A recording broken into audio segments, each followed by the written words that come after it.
Hello and welcome to Dialogue. I'm Joey in Beijing. Today, Friday, more than 130 heads of state and political leaders from around the world are convening in New York for the high-level signing ceremony of the historic Paris Agreement on climate change, which was set last December at COP21 in Paris. While signing the accord on the opening day, the U.S. and China, which together account for about 38% of the global emissions, are sending a clear political message in support of the implementation of the accord. Well, the European Union has also established it will sign the agreement on April the 22nd, among many other countries. So how important have been China and America's examples to the rest of the world, and what effect, if any, will this have on their mutual relationship that has been going through a tough period of late? And with me to answer these questions, I'm joined by Rick Dunham, a visiting scholar at Tsinghua University, and also Ms. Wu Changhua, chairman of China Redesign Hub. But first, let's take a look at this. Global leaders have been gathering at the United Nations headquarters in New York to sign the Paris Agreement on climate change this Friday, which also happens to be International Earth Day. The latest assessment indicates that more than 165 countries will sign the landmark accord, setting a record for the most countries to sign an international agreement on one occasion. And many are predicting the pact could come into force long ahead of the original 2020 deadline. The much-anticipated Paris Agreement on climate change was reached in December 2015, setting a target of holding the global average rise in temperatures below 2 degrees Celsius above pre-industrial levels, and preferably below 1.5 degrees. The agreement is a major breakthrough for global climate negotiations, especially after the failed climate summit in Copenhagen in 2009, and chronicled disputes among countries on respective responsibilities.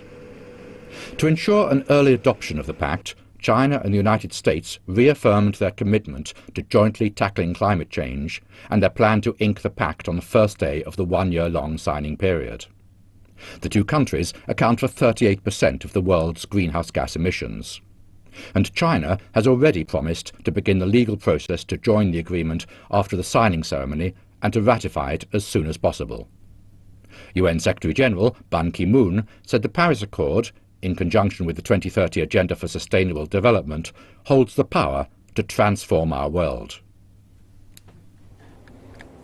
And to talk about this historic deal, we're now joined by Ms. Wu Changhua and Rick Dunham. Ms. Wu, of course, this is a historic moment for the climate agenda, but to make this happen, we need at least 55% of the nations in the world that account for 55% of global emissions. Now, United States and China have made commitment to to join the agreement, but do you think the rest of the world will follow? Will this target be met? I definitely think so. I think today is the moment that U.S. and China joining hands to demonstrate to the international community that the two largest economies and also largest emitters are really serious about their commitment. So they are doing that now. And also, actually, I think there are more than 160 countries, other countries also in New York, ready to put their signatures to it. From that perspective, I think it's significant. On one side, actually, we're going to have 55 countries at least. So now we have more than that. And also, we definitely going to have more than 50% of the total global emissions actually covered in that sort of signature agreement. So theoretically, even this is way before 2020, Paris Agreement in theory actually could become effective. But the problem is this is a whole lot of countries with different political situation and economic imperatives. For example, the EU has 20 member states. Do we have to include all of them to sign this deal? It has to. EU coming together as one. That have to. Yeah, EU actually comes together. EU 28 member states have to come together, so forming this EU positions. Within EU system, of course, they have to do the coordination to convince different countries they have to be part of it. At this moment, I think it is controversial, sometimes difficult for EU member countries because they are in different development stage and they have different energy structures. It's not that easy for EU to reach consensus, but so far, I think we have to acknowledge EU has demonstrated very strong leadership and also very high will to pull everyone together to commit to climate solutions. What about the U.S.? Mr. Obama has been leading the efforts to tackle climate issue, but of course there are political resistance back home. What kind of a commitment the U.S. has made? on climate? Well, this was carefully written. The agreement was carefully drawn up so that it does not have to be approved by Congress, that the United States, the executive branch, can sign, and it will count toward the 55%. The problem could be down the road. If any legislation has to go through to implement, to take the steps to implement lowering carbon emissions, that could be a problem. Also, if a Republican president was elected in November who was against this, the United States could not pull out immediately, but the new president could put up roadblocks and make it difficult to go ahead. But President Obama, President Xi Jinping, both want to move ahead as quickly as possible, send a message to the rest of the world this week.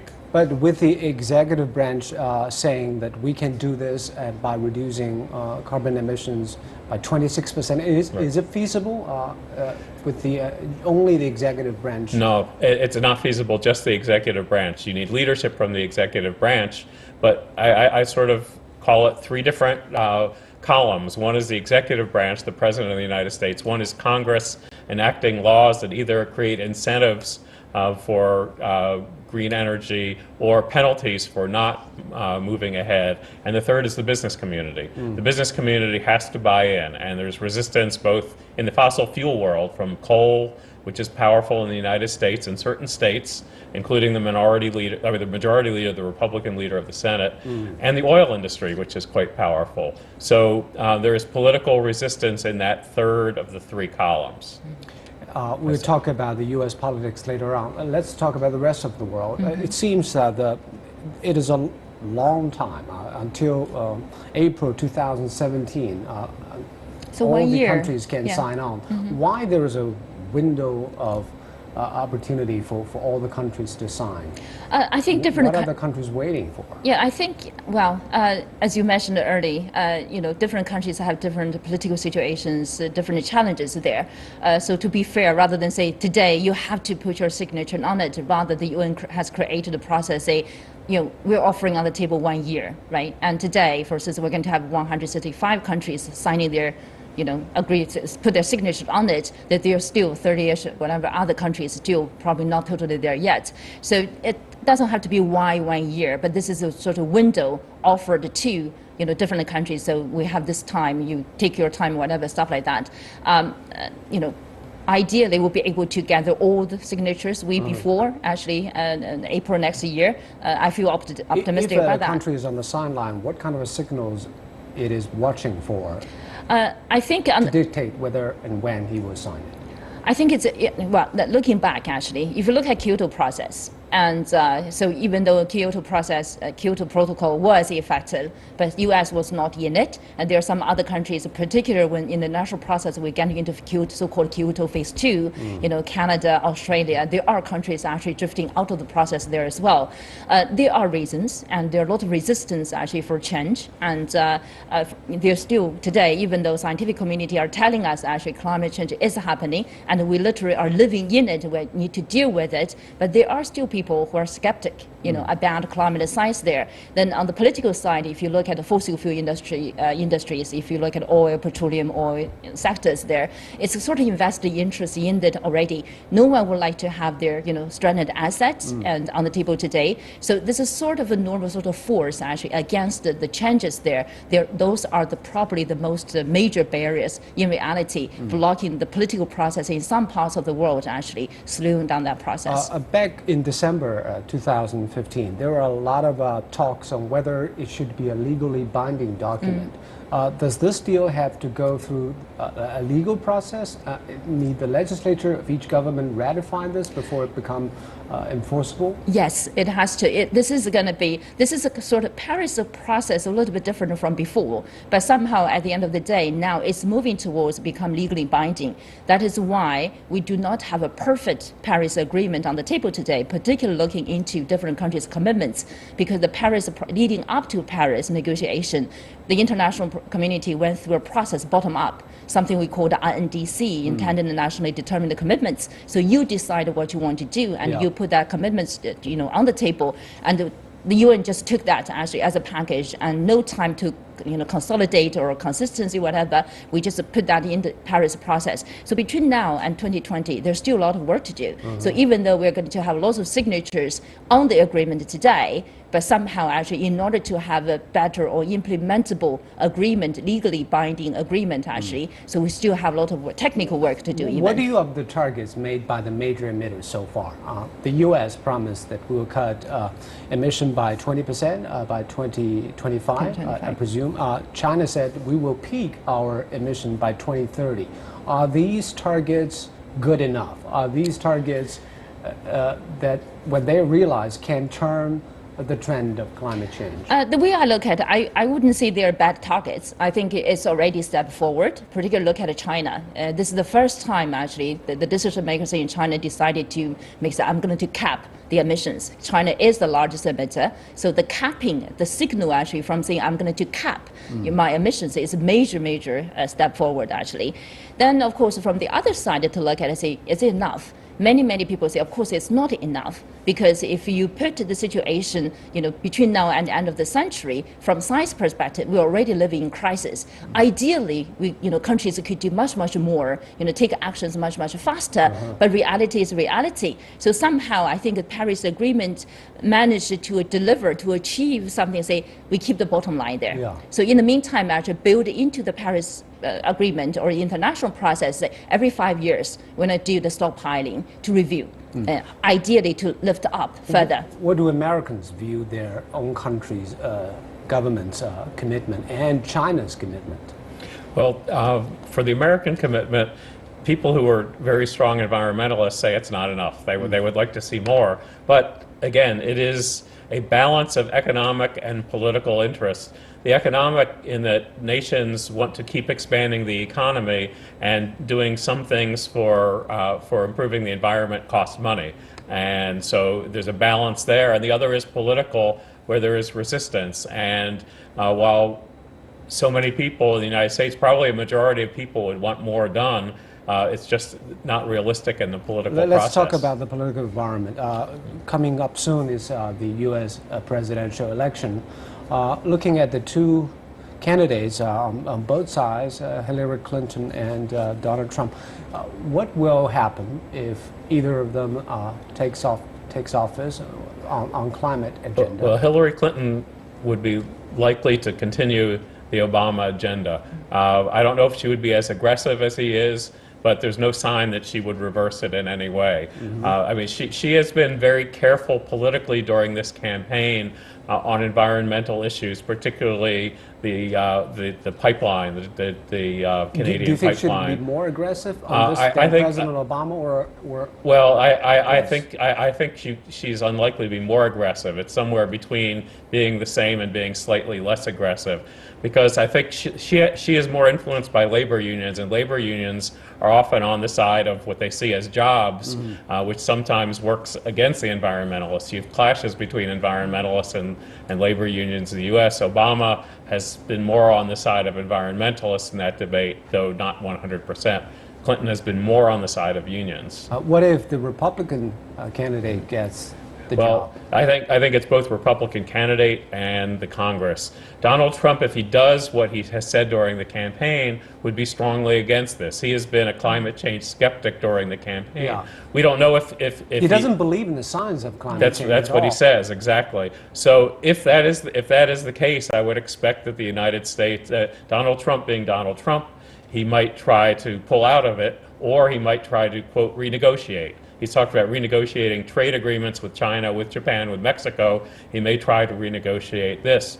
Whatever would happen, it's likely that there would be conflict, and there would be conflict with U.S. and China, conflict between the U.S. and the majority of the nations. If that is the case, if the U.S. wants to renegotiate a climate deal, how difficult will that be? Will that lead to anywhere? Well, theoretically, I think politically, from influence leadership perspective, that's really bad. Because actually, one good thing coming out of the Paris process, even now, is the really joint partnership leadership between U.S. and China. That has played a very significant role for the success of the Paris process, and hopefully between now and 2020, when the Paris Agreement becomes effective. So if that's a big if, hopefully it's a big if. So somehow U.S. decided not to work with China on that now. I think it's going to be very damaging, send a very wrong signal to the international community. Is it still possible to I think it is another a set of rules and agreements? No, I don't think so. On the other side, actually, I probably, like many colleagues around the world, from European, from other parts of the world, really pay more and more attention to the leadership from China. As President Xi Jinping said on November 30th in Paris, the first day of the Paris negotiation, he literally sees the climate change negotiation as a very important case for China to demonstrate how it plays its role in the international or global governance. And so hopefully China would not back up from its commitment because of what's going to happen from the U.S. side. Rather, China needs to make maybe more efforts to bring the U.S. back to the table, hopefully, as much effort as possible. In the meantime, really working more closely with the EU, with many others, to drive the solutions. This is not just as climate change issues. This is also a process. Countries are, like China, trying to figure out how to bring the two, economic growth and the environment together. So this is a process, actually. It's exploring, transformational, and hopefully China will be very firm and continue to be determined. So. And it's also about international governance, which is an issue that is very hard. We're talking about Paris Agreement on how the humanity should tackle the problem of climate change. We'll be back in a moment. Don't go away.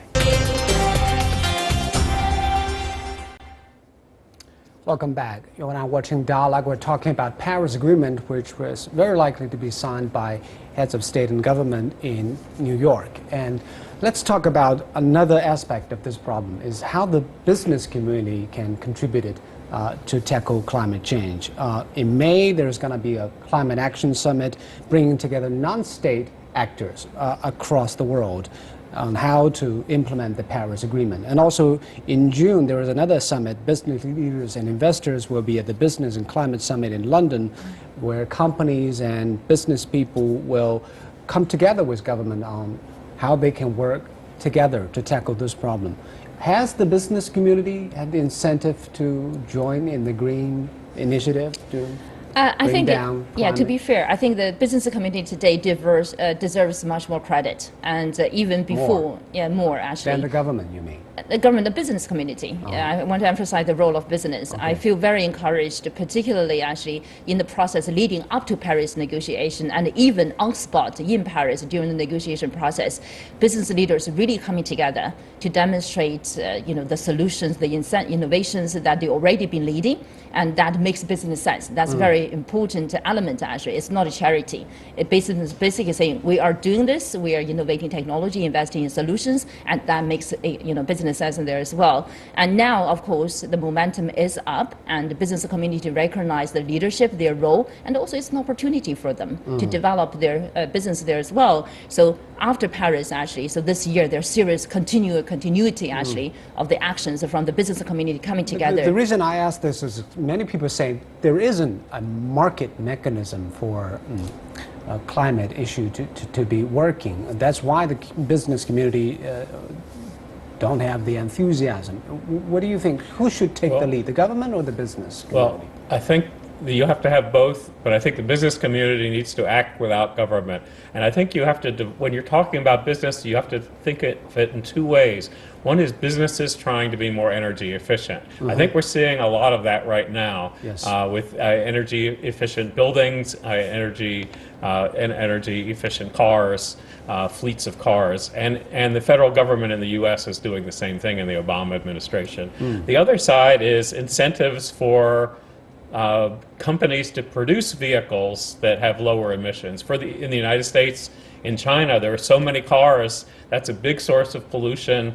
We need to figure out ways to create incentives or penalties that force the companies or consumers to buy cars that are less use less fossil fuel. And I think that it's similar in a lot of ways. Factories, you want to have factories emit less into the environment, but the question is it an incentive? Do you create government incentives for them to put on scrubbers on their plants, or do you have disincentives? Do you penalize them if they don't do that? So the big problem is not companies doing things that are in their own interest to save energy. It's to convince the public and to convince other companies to do things that may not be in their economic interest but are in the bigger public interest. To make economic sense, you have to put a price on carbon. Otherwise, nobody would use an more expensive energy.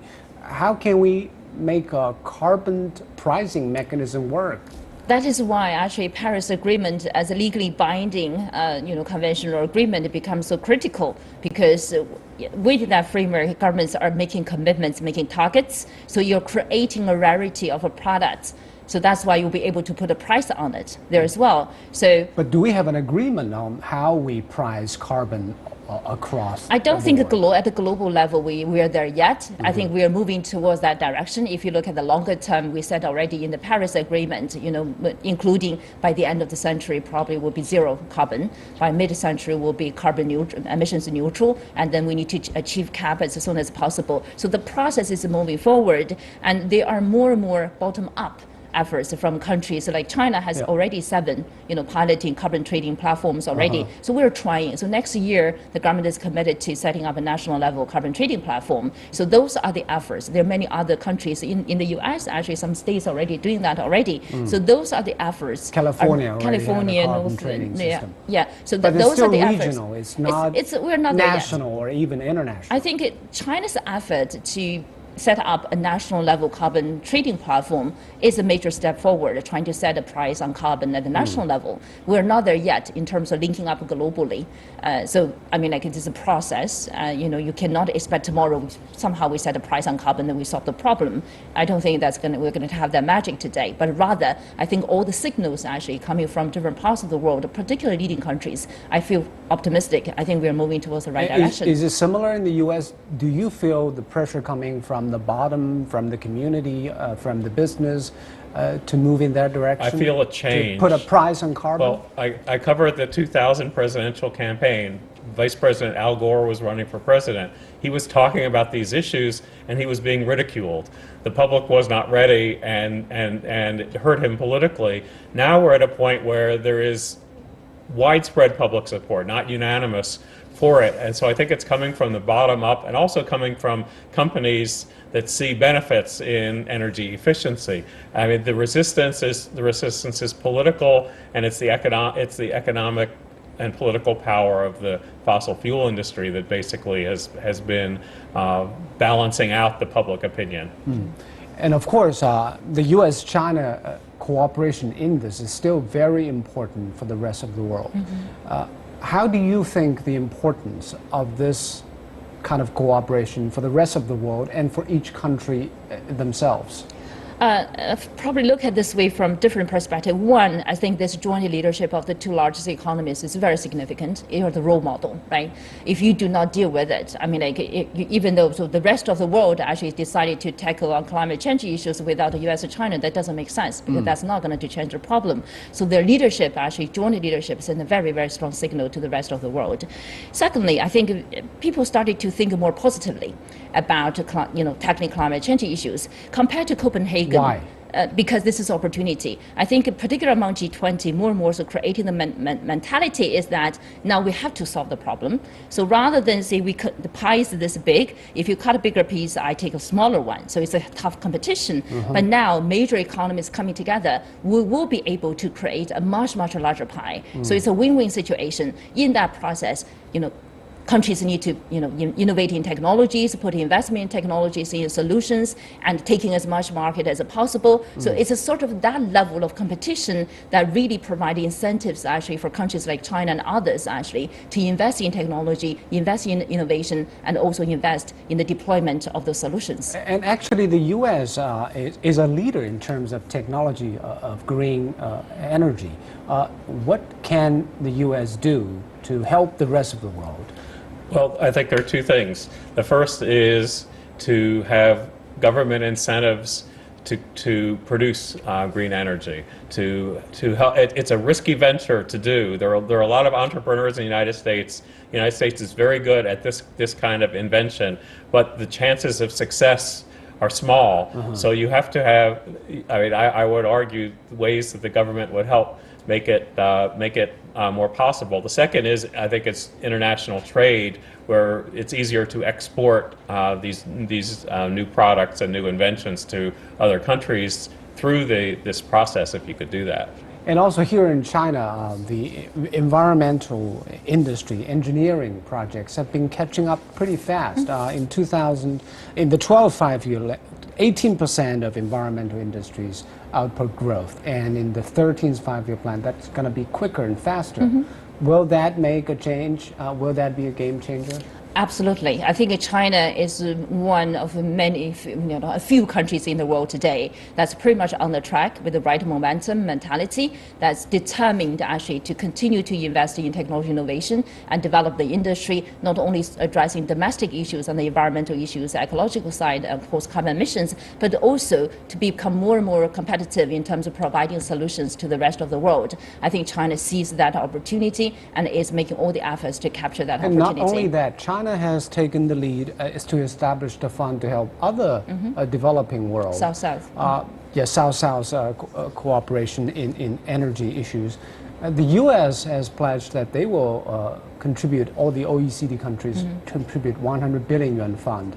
What kind of mechanism is there to work? Those are two different tracks. So the developed countries, including US, EU, and others, actually are committing to the international process, to the Green Climate Fund. It's up to $100 billion US dollars annually by 2020. So that's a sort of the language in the international process. Paris negotiation did manage to lift that up further with a clear timeline, so after 2020, but somehow we consolidated that number. China, on the other side, as the largest developing country, is not obligated to provide funding to the Green Climate Finance. So voluntarily China established voluntarily, but mechanism. not in that system. Okay. It's a different track. A different system. So we set up the South-South Climate Fund, providing the domestic public money actually to support other developing countries to address climate change challenges. So I think that's a sort of win, plus. It's a good thing actually coming together rather than mixed in one. But some people say that the advanced economies, the OECD countries, have failed to consolidate their financial commitment to those developing countries. What do you make of their problems? Why they're doing it the way that they did? Well, I think some of it is internal politics, and the same reason as the Congress in America does not think that the government should be spending money on some of these clean energy projects. They are resisting the government being involved in international U.S. government being involved in international efforts. I would say that it would be of great benefit to innovation to have U.S. and developed countries be more involved, both in partnerships and in providing funding or incentives. Do you think this will be dragging the feet of the climate agenda if It is a partly because financing is a big thing. It's a big thing for especially developing the countries, small actually. countries. Yeah, for small countries. I think that was the issue, actually, in Paris negotiation process. The negotiation process was very, very difficult, and just developed countries wouldn't be able to commit on the side, actually, basically saying give a clear timeline, clear number. But somehow we create space in the agreement, so we'll see what's going to happen next. We're running out of time. Thank you very much, Rick, and thank you, Ms. Wu. And you're watching Dialogue. Thanks for joining us.